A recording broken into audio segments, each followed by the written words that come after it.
Persiapan malam pertama. Selang tidak lama, Saga meninggalkan kamar dengan amarah, menunjukkannya dengan membanting pintu yang membuat orang setengah mati terkejut. Masuklah dua pelayan, salah satunya Maya yang cukup akrab dengan Dania. Maya sedang menggosok punggungnya, sementara pelayan satunya sedang membersihkan kuku dan memotongnya. Dania membisu, membiarkan mereka melakukan pekerjaannya. Walaupun dia merasa pelayanan kali ini berlebihan, tapi dia benar-benar tidak punya tenaga untuk membantah lagi. Dia berusaha menarik nafasnya perlahan, berkonsentrasi, mengurai semua kejadian yang baru saja terjadi hari ini. Apa yang membuat Tuan Saga marah begitu? Tadi dia menyinggung tentang perceraian. Dari mana dia tahu kalau bukan dari Han?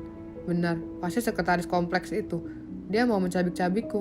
Aku harus bagaimana ini? Malam pertama, kenapa aku harus tidur dengannya? Jelas-jelas dia tidak suka denganku.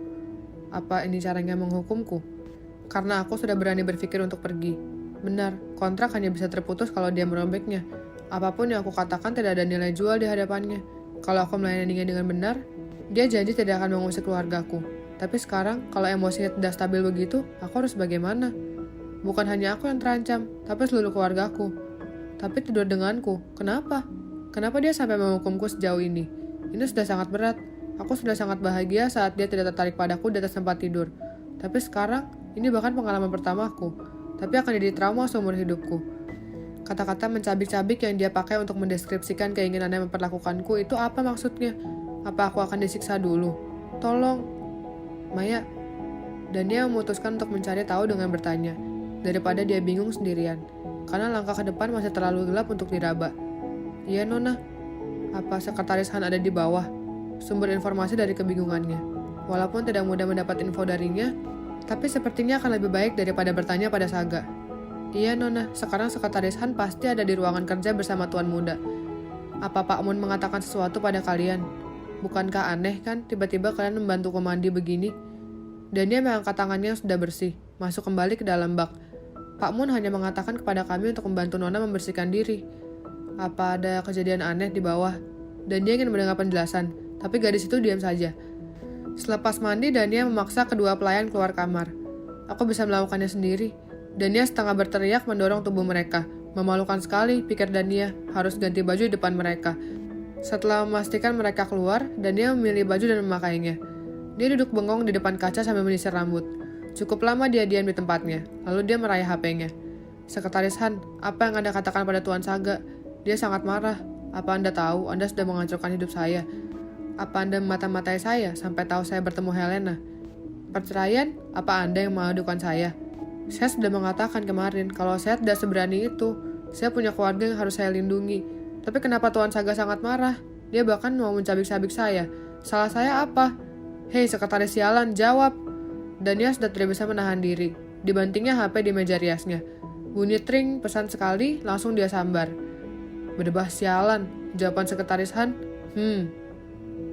Makan malam yang mencekam sepertinya hanya milik Dania. Saga bersikap seolah-olah tidak habis mengancam hidup dan mati seseorang. Dia makan dengan lahap, menunjuk makanan yang ingin dia makan seperti biasanya. Dania di sampingnya sudah seperti kehabisan nafas. Apa ini makan malam terakhirku di dunia ini? Ibu mertua, tolong aku. Anakmu mau mencabik-cabik tubuhku malam ini. Adik ipar, kumohon berbelas kasihanlah hari ini saja. Sembunyikan aku dimanapun, asalkan kakakmu tidak bisa menemukanku. Setelah makan malam, satu keluarga duduk berkumpul. Dania duduk di samping Saga, membeku. Dia hanya menyimak, sepatah kata pun tidak keluar dari mulutnya. Bahkan wajahnya pun nyaris membeku. Pikirannya sedang fokus pada kata mencabik-cabik. Bukankah kata itu hanya dipakai saat menggambarkan binatang buas mengoyak mangsa dengan giginya? Kakak ipar, kenapa denganmu? Apa kamu sakit? Jenika jauh lebih bisa bicara baik-baik sekarang setelah obrolan panjangnya waktu itu dengan Dania.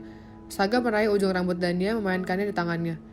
Apa kamu sakit? Tanyanya, sambil memainkan rambut Dania. Tidak suamiku, saya baik-baik saja, menjawab dengan lugas sambil tersenyum. Baguslah, Saga menarik rambut Dania, membuat gadis itu mengernyit, lalu dia melepaskannya. Kenapa banyak sekali yang mereka bicarakan? Biasanya kan juga nggak seperti ini. Apa ini benar-benar jamuan malam terakhir untukku? Mencabik-cabik, enyah kau dari pikiranku.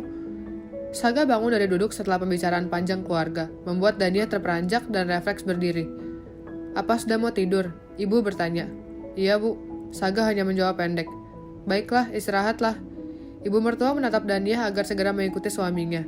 Tapi buru-buru dia menarik lengan menantunya lagi. Apa kamu membuat kesalahan? Tidak, Jawabannya yang berteriak malah semakin mencurigakan.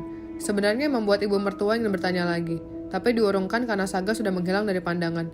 Sudah sana kembali ke kamar, susul Saga. Iya bu, bagaimana ibu bisa tahu? Kalau tahu, kumohon tolong aku bu. Pintu terbuka kecil, lampu kamar sudah padam. Dania membuku depan pintu. Aku takut setengah mati. Apa yang kamu lakukan di sana?